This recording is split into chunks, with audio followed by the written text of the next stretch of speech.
ఉపరాష్ట్రపతి ఎన్నికల్లో ఎన్డీఏకి ధీటుగా ఇండియా కూటమి కూడా బస్తీమే సవాల్ అంటుందా? ఎన్డీఏ నుంచి రాధాకృష్ణన్ పేరును ప్రకటించడంతో పోటీగా ప్రతిపక్ష కూటమి కూడా అభ్యర్థిని రంగంలోకి దించబోతుందా?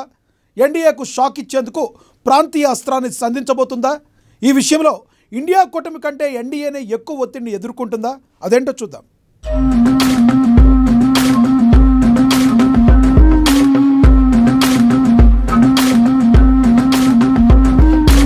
జగదీప్ ధన్కడ్ రాజీనామా తర్వాత ఢిల్లీలో రాజకీయం ఒక్కసారిగా హీటెక్కింది. ఉపరాష్ట్రపతి ఎన్డీఏ అభ్యర్థిగా సిపి రాధాకృష్ణన్ పేరు ప్రకటించారు. ముఖ్యంగా తమిళనాడులో అసెంబ్లీ ఎన్నికల నేపథ్యంలో రాధాకృష్ణన్ పేరును తెరపైకి తెచ్చినట్లుగా ప్రచారం జరుగుతుంది. సౌత్ లో రాజకీయ లబ్ధిని పొందే దిశగానే బీజేపీ పెద్దలు ఈ ఎత్తుగడ వేసినట్లుగా టాక్. కానీ ఇది పసిగట్టి దీనికి కౌంటర్గా ప్రతిపక్ష ఇండియా కూటమి కూడా అభ్యర్థిని నిలబెట్టే దిశగా అడుగులేస్తుంది. అంతేకాదు, సౌత్ పై బీజేపీ ఎంత పెద్ద ప్లానింగ్ చేస్తుందో దానికి కౌంటర్ గా ఇండియా కూటమి కూడా గట్టిగానే ప్లాన్ చేస్తున్నట్టుగా సమాచారం. ప్రాంతీయ అస్త్రంతోనే ఎన్డీఏకి గట్టి బదులివ్వాలని నిర్ణయించినట్లుగా తెలుస్తుంది.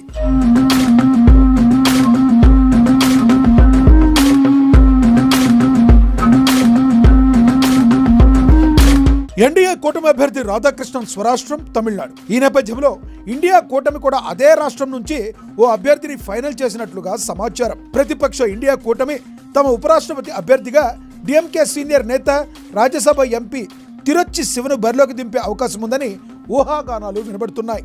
ఈ మేరకు ఇప్పటికే స్టాలిన్ కాంగ్రెస్ పెద్దలతో మంతనాలు జరిపినట్లుగా తెలుస్తుంది. కాంగ్రెస్ అధ్యక్షుడు మల్లికార్జున ఖర్గే ఈ వ్యూహంలో కీలక పాత్ర పోషించినట్లుగా చెప్తున్నారు. దీనికి కాంగ్రెస్ అగ్రనేతలు సోనియా, రాహుల్ గాంధీ సానుకూలంగా ఉన్నట్లుగా టాక్.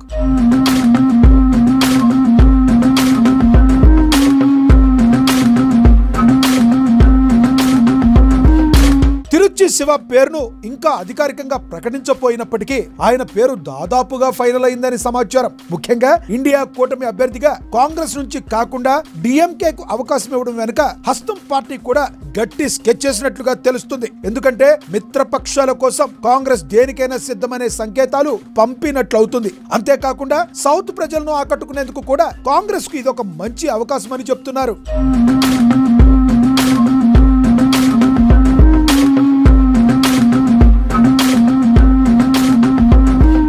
తిరుచి శివ పేరు తెరపైకి రావడం వెనుక మరో కారణం ఉండొచ్చని తెలుస్తుంది. ఎందుకంటే శివ సీనియర్ ఎంపీ, పైగా ఆయనకు బీజేపీ సహా పలు పార్టీ నేతలతో సన్నిహిత సంబంధాలున్నాయి. ఈ నేపథ్యంలో తన సొంత పరిచయాలతో కొన్ని చిన్న పార్టీలు తమ వైపు తిప్పుకునే అవకాశాలున్నాయి. దీనికి తోడు స్టాలిన్ అండ కూడా ఉంది. అన్నిటికీ మించి కాంగ్రెస్ లాంటి జాతీయ పార్టీ అండ ఉంటే గట్టి పోటీ ఖాయం.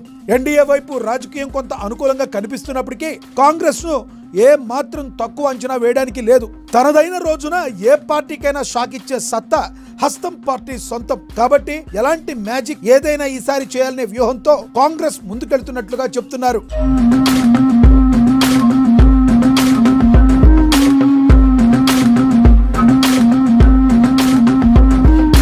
అటు రాధాకృష్ణన్, ఇటు తిరుచి శివ ఇద్దరు తమిళనాడు రాష్ట్రానికి చెందిన వ్యక్తులే. కాబట్టి ఉపరాష్ట్రపతి ఎన్నిక ఢీ అంటే ఢీ అనేలా జరగడం ఖాయమంటున్నారు.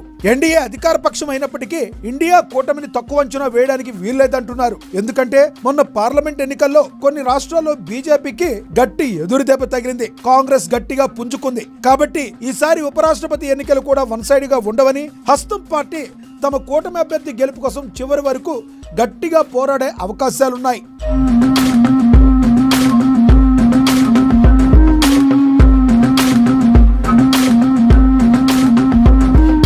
అన్నిటికీ మించి ఉపరాష్ట్రపతి ఎన్నికల్లో ఒకవేళ ఇండియా కూటమి అభ్యర్థి ఓడిపోయినా కాంగ్రెస్ కు ఎలాంటి నష్టం ఉండదు. అదే ఎన్డీఏ అభ్యర్థి ఓడిపోతే మాత్రం బీజేపీకి ఇబ్బందే. కాబట్టి ఎట్టి పరిస్థితుల్లోనూ విజయం సాధించాలన్న ఒత్తిడి ఇప్పుడు కమలం పార్టీ పైనే ఉంది. ఈ నేపథ్యంలో ఎలాంటి ఒత్తిడి లేని ఇండియా కూటమి సత్తా చాటుతుందా లేదా ఎన్డీఏ కూటమి పైచేయి సాధిస్తుందా అన్నది వేచి చూడాలి.